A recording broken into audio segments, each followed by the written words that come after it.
Final అయింది కూడా చేస్తున్నారేమో. సత్యవేడు తిరుపతి కూడా అలాగే మార్చారు సేమ్.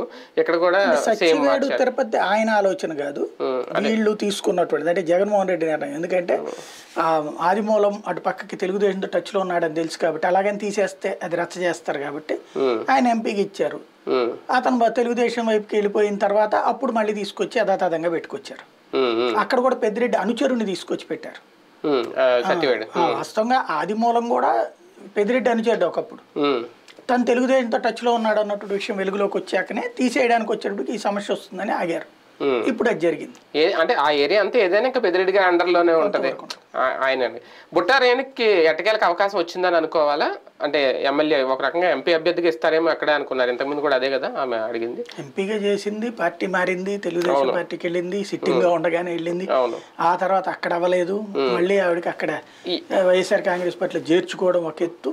కాకపోతే ధనవంతురాలు, స్కూల్ ఏదో ఉంది కదా హైదరాబాద్ లో, డబ్బులకు లోటు లేదు, ఆ ఏరియాలో క్యాస్ట్ ఈక్వేషన్ ఉంది. పద్మశాలీలు తెలుగుదేశం పార్టీలో పద్మశాలీల సామాజిక వర్గానికి సంబంధించి ఆవిడ పంచుమర్తి అనురాధ, ఇటు వీళ్ళు ఈ మధ్యన గంజి చిరంజీవిని చేర్చుకున్నారు ఒకటి. ఇప్పుడు ఇంకొకటి పద్మశాలీలకు ఇచ్చినట్టయింది.